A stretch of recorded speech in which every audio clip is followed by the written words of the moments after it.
Magandang gabi mga Lodi. Ngayon ipapakita ko yung pag-open line ng Globe at Home Prepaid Wi-Fi ZLT-P25.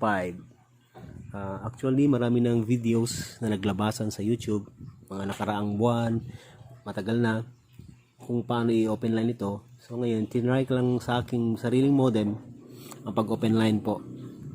So first of all, lalagyan po natin ng Smart SIM. Token text po ito. Insert na po natin.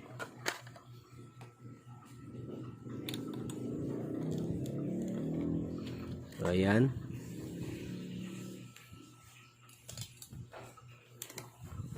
I-on natin ang modem. So,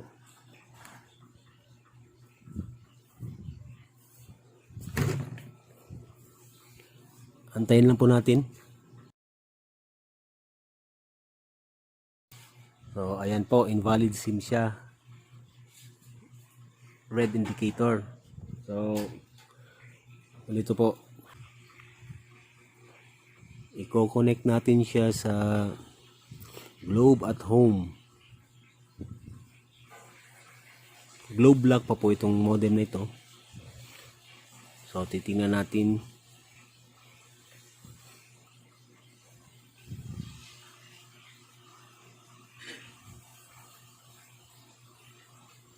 Ayan, connected without internet. Po.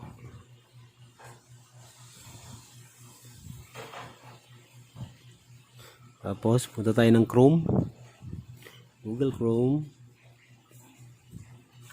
type 192.168.254.254.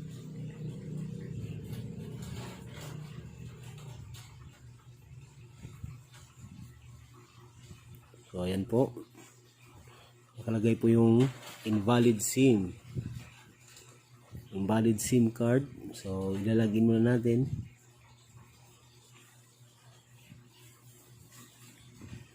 User. Anyway, yung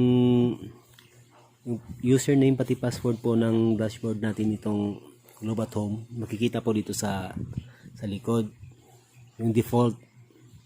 So ganito po, napasok na po natin itong settings nya. Punta tayo sa device settings.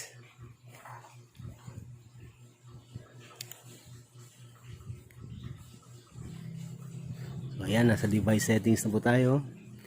Ngayon, i-click natin itong advanced settings. So ayan po, advanced settings na po tayo. Papansin nyo po, router lang yung nakalagay available na nakasulat dito. So i-click nyo itong router isang beses po. Ayan. Okay. Tapos kokopyahin po natin sa address bar.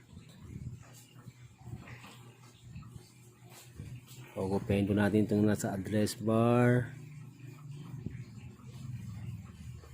Ayan, copy. So na-copy na po natin. Tapos ilalog out po natin. Ayan po. Tapos ngayon, ipipaste natin sa address bar yung kinopy natin bago lang. Go.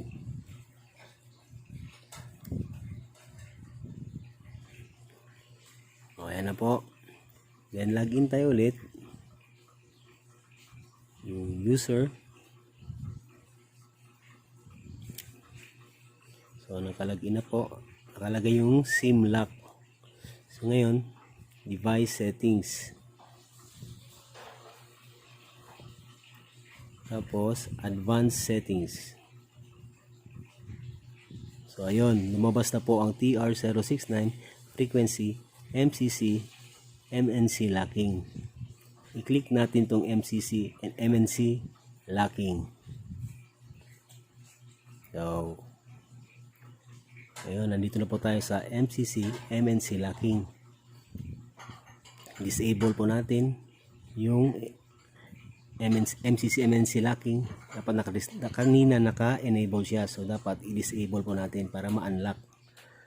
Tapos, add po tayo ng MCC 51503. Ito po yung sa Smart Network. Add po natin. Tapos, add pa tayo ng isa pa, 51566. Ito naman yun sa D2 Network. Then, apply po tayo. Apply. Your settings may not take effect immediately. If you need to fully take effect, propose restart of the device. Yes. So,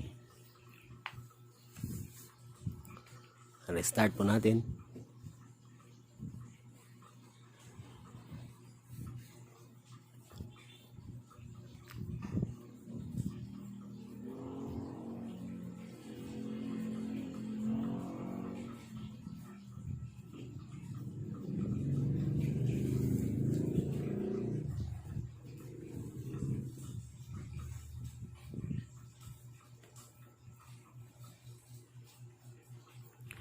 So, ayun na nga, nag-restart din modem natin.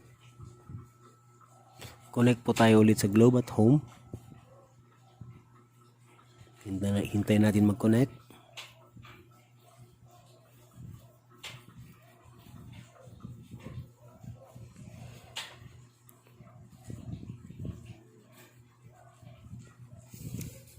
So, ayan. Connected without internet. Ayan. Yung kinapi natin kanina, i-paste lang po natin ulit sa address bar. So, ayan. Tapos, login tayo ulit. User.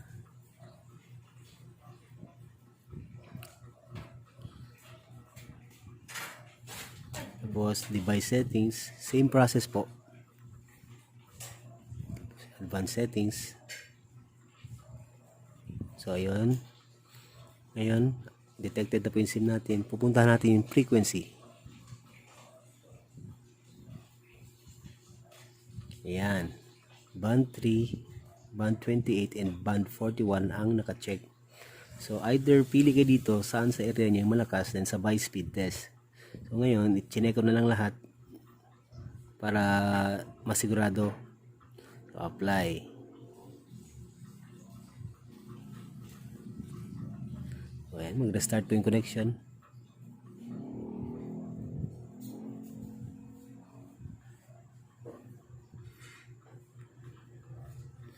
Ayan na nga.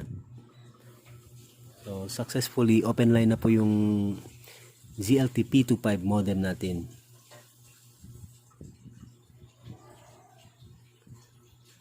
Ayan po, LTE Smart. Smart po siya. Ganun na po kasimple.